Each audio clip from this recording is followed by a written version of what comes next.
आज अगर उन्होंने वस्त्र धारण किए हैं तो हम पुनः कहेंगे कि हम उसका सम्मान करते हैं, उनके इस कदम का सम्मान करते हैं। कपड़े वगैरह दोबारा न उतारे तो निश्चित रूप से इससे सनातन की इज्जत बनी रहेगी। नमस्कार, स्वागत है आप सभी का हिंदुस्तान 24 पर और मैं आप सबके साथ विपिन चौधरी। अभी कुछ दिन पहले आपने देखा होगा कि एक महिला नागा साधु बिना वस्त्रों के घूम रही थी और उसको लेकर एक संत होते हुए महंत आनंद स्वामी जी ने खूब विरोध किया था। अब कुछ तस्वीरें ऐसी निकलकर सामने आ रही हैं कि उस महिला नागा साधु ने वस्त्र पहन लिए हैं। अब वस्त्र पहनने के बाद महाराज जी की उस महिला के प्रति क्या सोच है, क्योंकि उस समय तो महाराज जी ने उसका खूब विरोध किया था। महाराज जी, आपने एक संत होते हुए उस महिला नागा साधु का विरोध किया था जो बिना कपड़ों के घूम रही थी।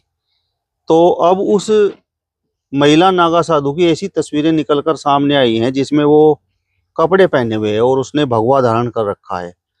तो अब उस महिला नागा साधु के प्रति आपके क्या विचार हैं, क्या आप कहेंगे? सबसे पहले तो मैं आपको भी साधुवाद देता हूं। हम लोगों ने ही सबसे पहले यहाँ पर आवाज उठाई थी उसके खिलाफ। अगर हम देश में देखें तो उसकी पहले वीडियोस थी पर दूसरी भाषाओं में थी, और अगर हिंदी में कहीं पर थी तो कोई उसका विरोध नहीं कर रहा था।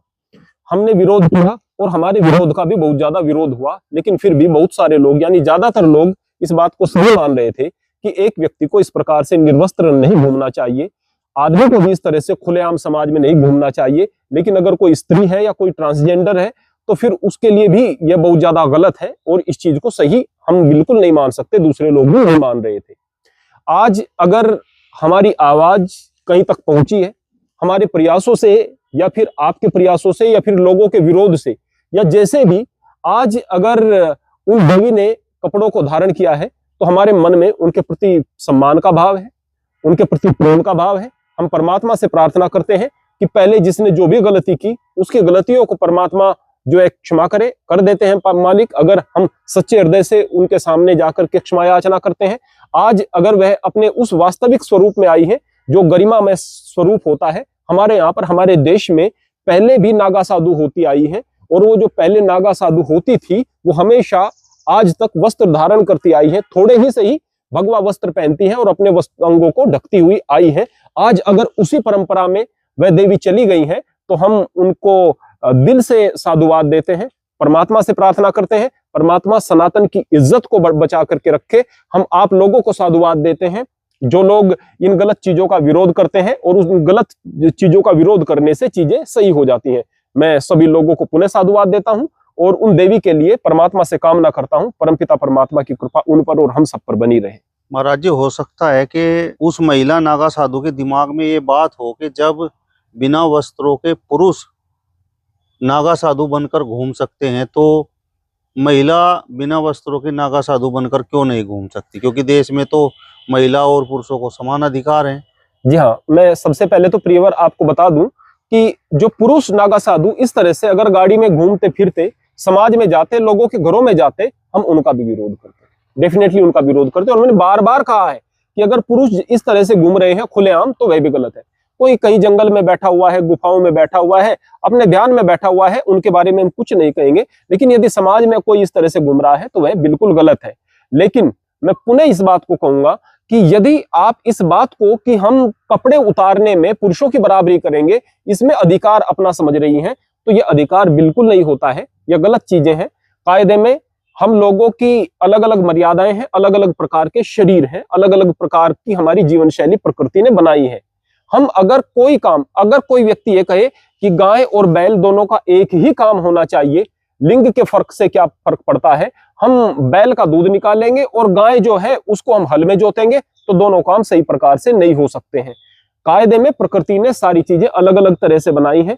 हमें प्रकृति का सम्मान करना चाहिए, हमें परमात्मा के और धर्म के निर्देशों का पालन करना चाहिए। और मैं पुनः कहूंगा कि हम पुरुष का भी समर्थन नहीं करते कोई अगर समाज में इस तरह से घूम रहा है, लेकिन अगर कोई व्यक्ति गलती कर रहा है और वह गलती को छोड़ करके दोबारा फिर अपनी गलती को ठीक करके समाज में आता है तो उसकी उस भावना की कदर की जानी चाहिए और उसकी पहल का सम्मान किया जाना चाहिए। महाराज जी, जिस दृष्टि से पुरुष किसी स्त्री को देखता है तो उसी दृष्टि से स्त्री भी तो पुरुष को देखती होगी। देखिएगा, दृष्टि बाद की बात होती है। दृष्टि सबकी साफ होनी चाहिए। स्त्री के प्रति मातृत्व का भाव होना चाहिए, स्त्री के प्रति सम्मान का भाव होना चाहिए, और स्त्री का पुरुष के प्रति भी उसी प्रकार का सम्मान का भाव होना चाहिए। लेकिन दृष्टि का पता बाद में चलता है, सबसे पहले शरीर का पता चलता है। दृष्टि बहुत सूक्ष्म है, शरीर स्थूल है, तो हमें सबसे पहले शरीर की मर्यादा को धारण करना है, यानी शरीर से हमें सभ्यता के साथ में रहना है। अगर कोई व्यक्ति यह कहता है कि लोगों की दृष्टि में दोष है, जरूर दोष होता है भाई, पर दृष्टि पर आप पाबंदी कब लगाएंगे, कैसे किस किस का पता करते चल फिरेंगे। लेकिन कपड़ों पर तो पहले पाबंदी लगाई जा सकती है, मर्यादा को तो पहले स्थापित किया जा सकता है, उस काम से तो रोका जा सकता है जिससे कि धर्म की हानि हो या धर्म बदनाम हो।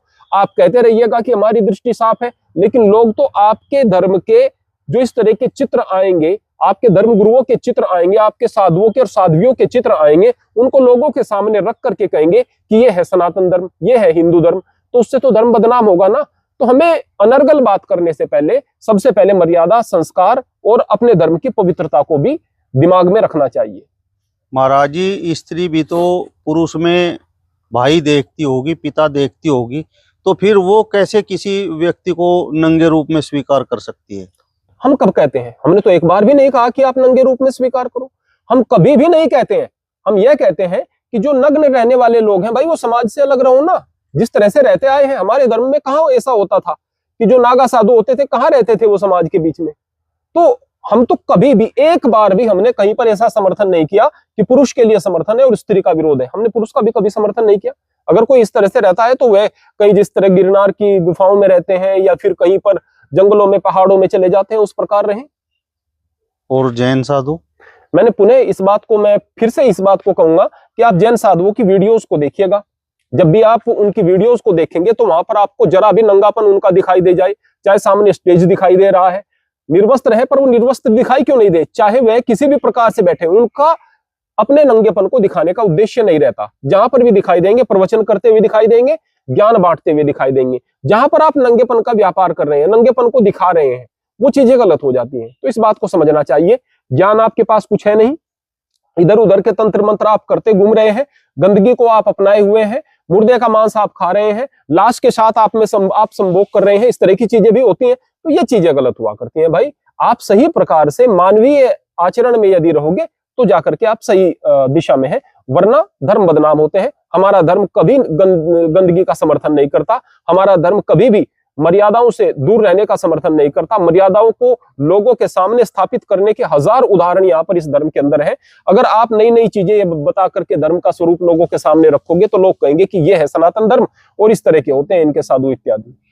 महाराज जी, आज तो महिला नागा साधु ने कपड़े पहन लिए हैं, लेकिन निर्वस्त्र होकर उसने सनातन धर्म की जो हानि की है, तो उसकी भरपाई कैसे होगी?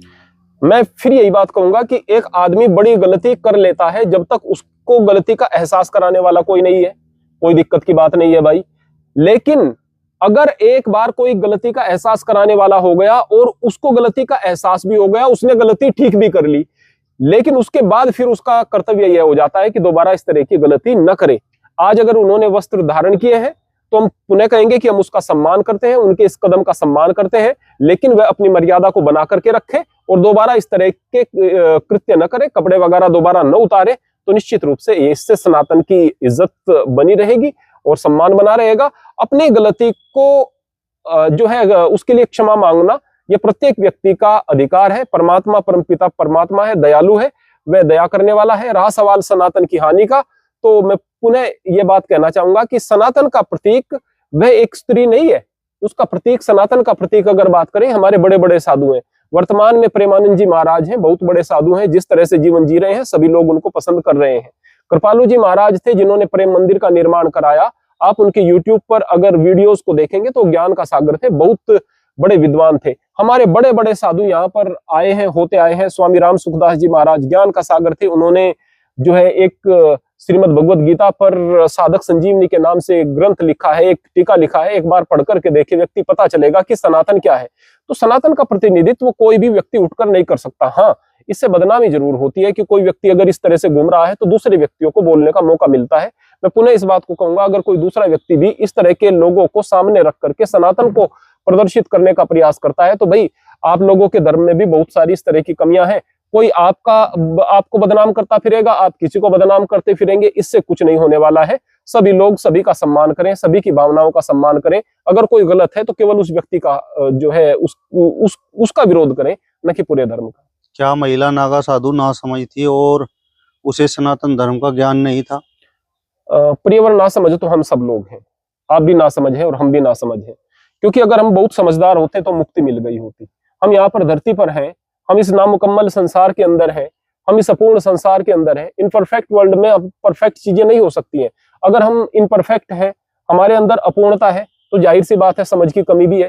किसी से कम गलती हो रही है, किसी से ज्यादा गलती हो रही है, जाहिर सी बात है उनसे ज्यादा गलती हो रही है, और वो गलती अगर वो ठीक कर रही है तो हम उनका सम्मान करते हैं। बाकी हमसे भी गलतियां होती होंगी और निश्चित रूप से हो रही होंगी, हम उसके लिए परमात्मा से प्रार्थना करते हैं, परमपिता परमात्मा हमें सद्ज्ञान देता रहे, अच्छा मार्ग दिखाता रहे, ताकि हम बुराइयों से बचकर अपनी कमियों को भी ठीक कर सकें।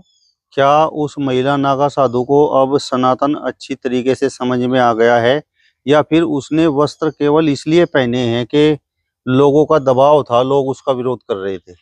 सबसे पहले तो मैं आपको बताऊं प्रियवर की बहुत आपके चैनल पर आपके चैनल के माध्यम से बहुत दूर तक हमारी आवाज गई है, इस बात में कोई शक नहीं है। अगर हम मेरे चैनल पर बात करूं तो एक नागा साध्वी की जो वीडियो थी मेरी, वो लगभग 1 करोड़ 10 लाख के लगभग लोग उसको देख चुके हैं एक वीडियो को, और दूसरी वीडियोस को मिलाकर बात करूं 2 करोड़ के लगभग, अगर सारी वीडियोस को मिलाकर बात करूं लोगों ने देख ली है। अगर 2 करोड़ यूजर्स उसको देख रहे हैं तो कितने लोगों तक बातें पहुंच रही होंगी। तो डेफिनेटली उसकी देखा देखी और कोई भी विरोध करता, मुझे ऐसा लग रहा था, पर पता नहीं किसी ने विरोध क्यों नहीं किए या इक्का दुक्का विरोध किए। लेकिन जो भी कुछ है, इतने सारे लोगों तक बात जाती है और विरोध के स्वर यदि उठते हैं तो एक व्यक्ति को सूझता जरूर है कि हाँ भाई, ये जो चीजें हो रही हैं यह गलत है। और अगर सूझ रहा है, किसी के कहने से सूझ रहा है या अपने आप भी कोई अकल आ रही है, तो यह अच्छी बात है। रहा सवाल इस बात का कि सनातन का ज्ञान होना, सनातन तो प्रियवर एक बहुत बड़ा सागर है। सनातन को पूरे तरीके से समझने के लिए तो पता नहीं कितना समय लग जाएगा। यहाँ पर योग दर्शन जैसी, योग सूत्र जैसी छोटी सी वो पुस्तिका है जिसके अंदर बहुत ज्यादा ज्ञान है। तो यहाँ पर दर्शन शास्त्र का गूढ़ ज्ञान भी है, यहाँ पर वेद है, तो यहाँ पर उपनिषद भी है, यहाँ पर श्रीमद् भगवत गीता छोटे में बहुत कुछ है। तो यहाँ पर बहुत सारे शास्त्र हैं, समझने में तो बहुत समय लग जाएगा, लेकिन फिर भी जितनी भी चीजें कोई व्यक्ति समझता है वह अच्छी बात है। चलिए, तो महंत आनंद स्वामी जी को आपने सुना। फिलहाल इस वीडियो में बस इतना ही। अगली वीडियो में फिर आपसे मुलाकात होगी, तब तक बने रहिए हिंदुस्तान 24 के साथ। नमस्कार।